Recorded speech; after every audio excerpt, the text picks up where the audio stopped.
mga kahabi yung nilagyan natin ng tail lick. Dalawang ina kayo yun. Ayun o. Binobulban ko na may tali. Yung nakasuot pa sa kanila hanggang ngayon. Malalaki na. Pero mukhang corrected na yung legs nila. Hawakan natin. Lumalabas na nga ng pugat. O, ito. Ito yung isa. Umaba yung tali na. Pero mukhang corrected na o.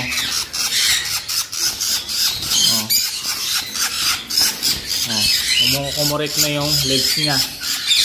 Mukhang hindi na splay legs to. Ayan. Ang katunayan na effective yung ginawa natin. Yung isa tinan natin. Ayun yung isa. Ayan. May tali pa din to. Ayan. Ayun yung tali niya. Yun. Nag-correct na din yung legs niya. Oh.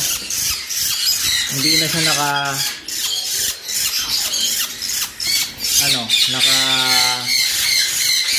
bata pa kasi ito nilagyan na natin, kaya nakuha pa yung malik sa dati.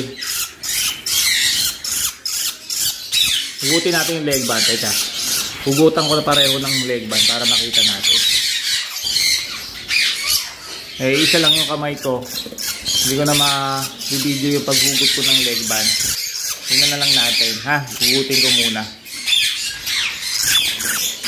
Ito mga kahabi, nalis ko isang leg band.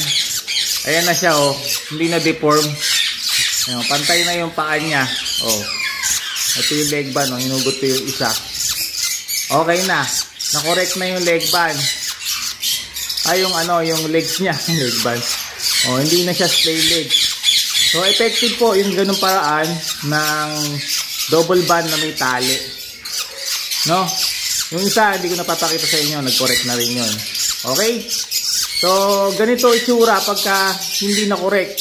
No, pag napabayaan, ganyan yung maging itsura ng inakay nyo. No, play legs, nakabuka ka. Kung babae, pwede nyo pang gamitin sa breeding. Pero kung lalaki yan, hindi nyo na magagamit kasi mahihirapang sumampa. No, merong siguro mga 10% chance kung hindi naman, kung kaya pang sumampa. Pero kung hindi na talaga, hindi nyo na magagamit. So ito, effective na paraan para ibalik sa dati yung mga na-splay legs natin na inakay. Agapan lang natin mga kahabi. Okay? Sana makatulong tong video natin sa mga kahabi natin. Salamat po sa panonood.